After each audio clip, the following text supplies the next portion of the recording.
Now, delighted to say Billy Joe Padden joins us on the line. You're there, Billy Joe?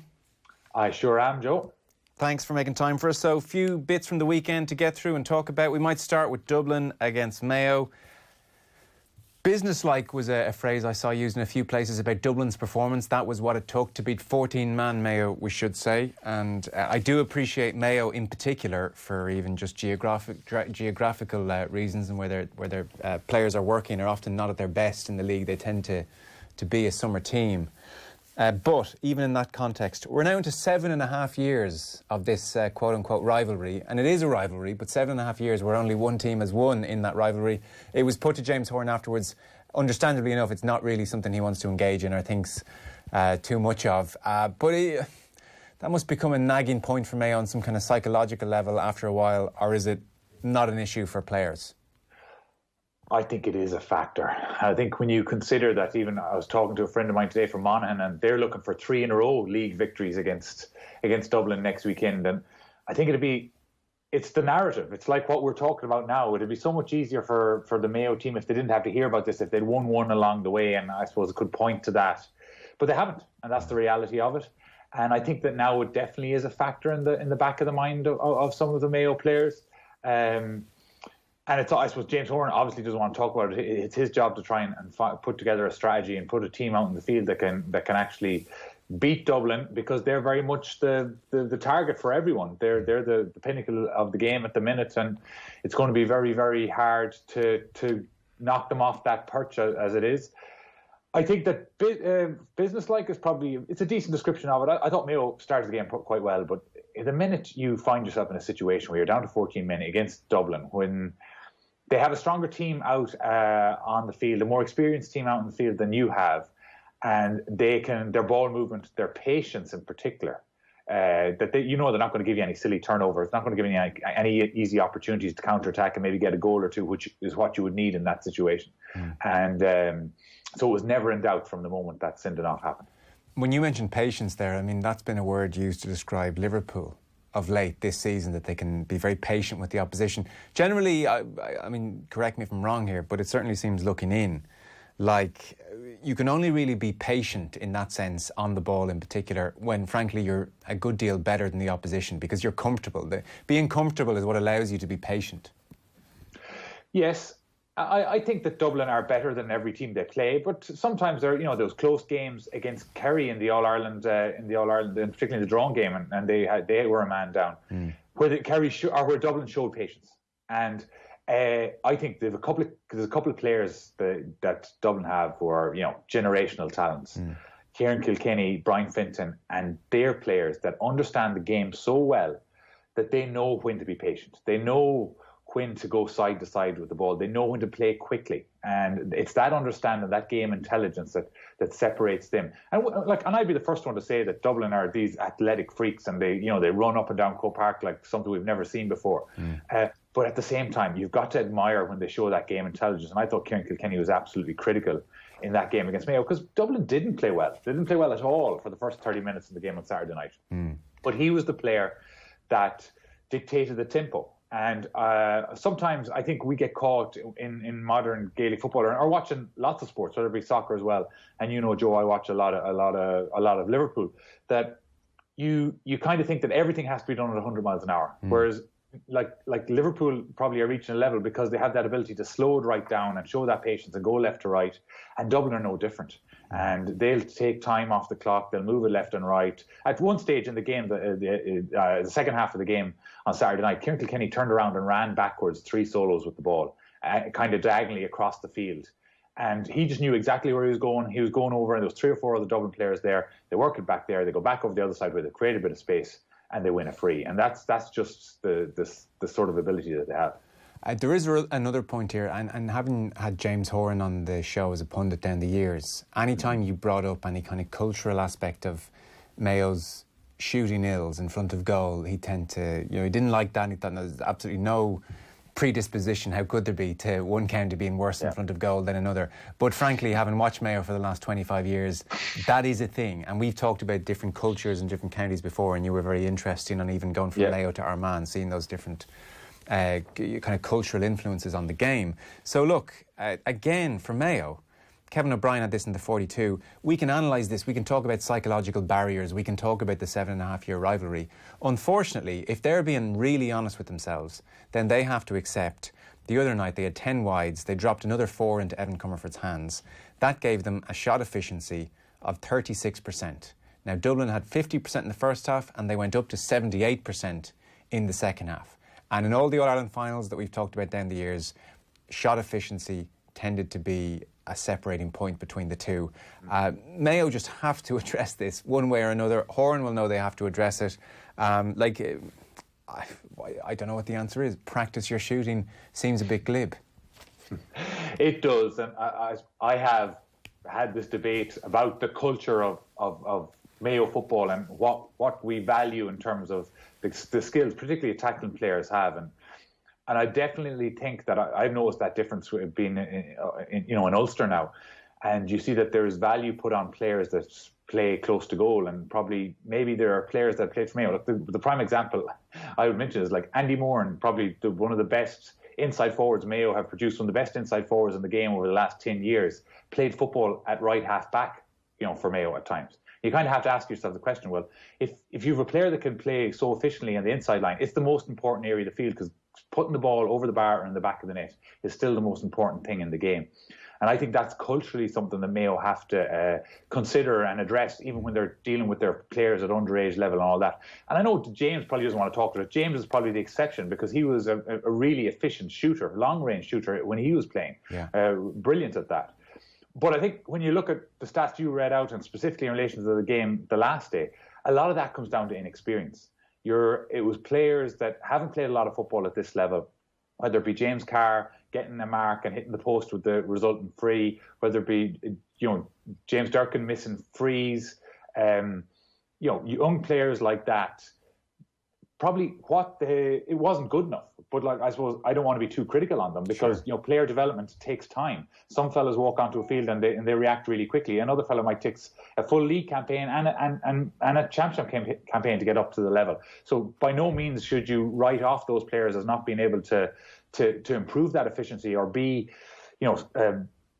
viable inter-county forwards in future. But I think it's as you say, and like I've said, that is not good enough. You're not going to compete with Dublin with percentages of that level. And of course it can be improved. Like, Dublin didn't just stroll on the scene with 78% shot efficiency. Obviously it was something they worked at, but as you said, it's such a great point about Andy Moran, because again, Mayo, the culture in the county, like, they love great halfbacks. You go back to Colin McMenamin, Roving and James Nallen, and then obviously the present day, they love great, brilliant, even attacking half-back line, and they love a Liam McHale, and I guess your own father, overhead. They were the things, I think, in Mayo that people really loved and valued, and they need to cultivate a bit more greed in front of goal. It's not a bad thing to be greedy and selfish in front of goal sometimes. No, and I think that if you want to talk about the culture side of it, I think it's not so. I think it's about wanting to see good footballers on the ball. And I think what has happened when you had a good player, you've said, let's put him out around the middle, because he'll get 25, 30 possessions out there. Yeah. Like Ciara MacDonald could run a game from out there. So sometimes I always ask the question, would some players of that skill just be better off getting 12, 30 possessions in on the edge of the square and turning that into 5 or 6 scores? And I think that's something that Mayo in club football and underage football have to have, really, really consider. Yeah. Meanwhile, I'm very interested to see what's going to happen to Galway this summer, because the signs are really good. So Kerry beat them 115-211 in Tralee. A 1-point win. The general sense is Galway may have left this behind them a touch. Poor Joyce was certainly very disappointed. This is exciting now for Galway. On the back of Currafin, they seem to be moving in the right direction, and the talent is there. So that's the other danger lurking for Mayo in Connacht. But, we had Joyce on the show, Billy Joe, when he first got the job, and I asked him, what's your aim? And he said, I really don't care if you laugh at me here, I think this is notional or silly. It is to win the All-Ireland. And, he is trying to imbue his team with that and to go for it. This is a Galway team now going for it. 2-11 in Tralee is great stuff. I don't think anyone will laugh at Porrick Joyce. No. He's proven so much in the game. I think just by the very nature of him walking in the door, that'll give the Galway players and forwards in particular a lift because he was such an efficient, ruthless attacker in his playing career.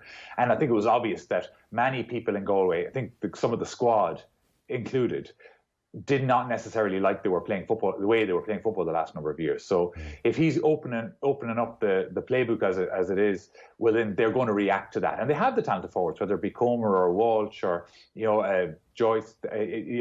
These, like even some of the Cork Finn lads, coming up the field from half back line, like Liam Silk or any of these players, real talented ball carriers. And I think they'll react to having that license to move forward with the ball. I think, though, the difficulty is when you are playing a certain way. Galway were very good, had Mayo, the Indian sign on Mayo for a number of seasons under Kevin Welch, where they were able to defend deep, be aggressive, and really catch you on the counter-attack, probably had more efficient free taking as well.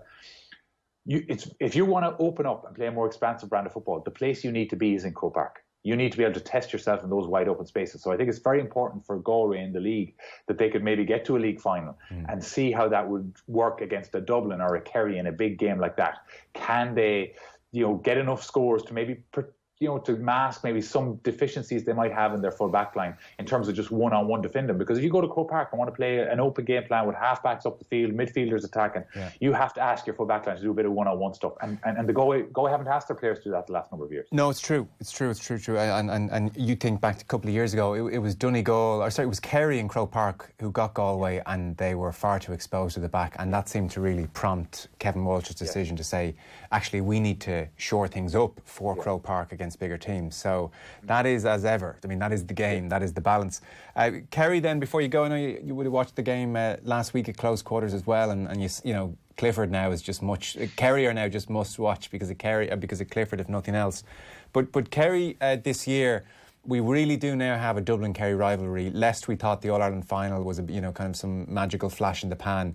I don't think we did really, but this team are rapidly improving, it feels like. No doubt. I think it was a shame last week as well that they didn't get the win, because it's like the whole Mayo thing. You have to start beating Dublin if you're going to go and beat them big games. And they'll look back at the games in the All-Ireland finals last year as a missed opportunity, because that's the way Kerry people think. Every time they go to an All-Ireland final, they have to win it. And sorry to interrupt, Don, are they fresh enough in this rivalry? Like with the Mayo thing, it could be, here we are into year 8 now.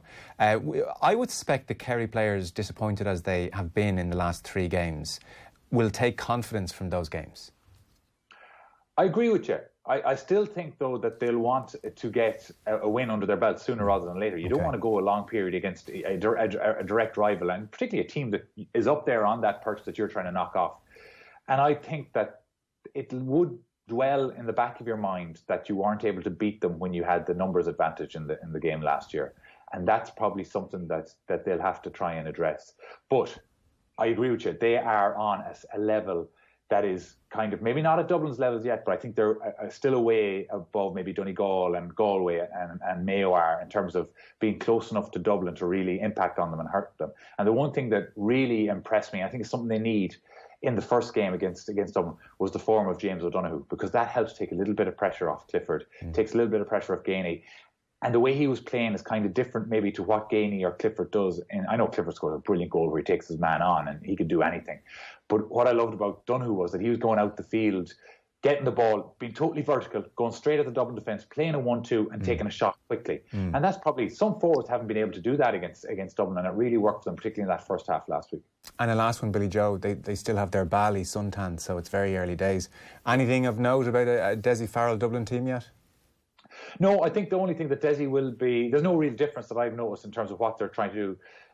The good thing for him is that you bring on, Dan O'Brien and Byrne of the last couple of games, and they've looked like they've real talent as well, and they just fit into the system and know exactly the way they want to play. And that's understandable considering the continuity that there has been with Dessie Farrell and Jim Gavin in terms of the underage teams. And it seems like a seamless transition when you make the step up.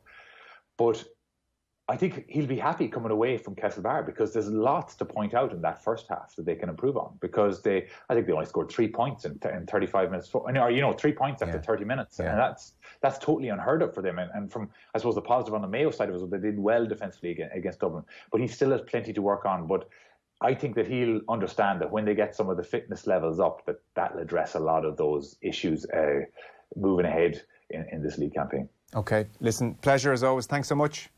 No problem, Joe. Cheers. Billy Joe Padden there.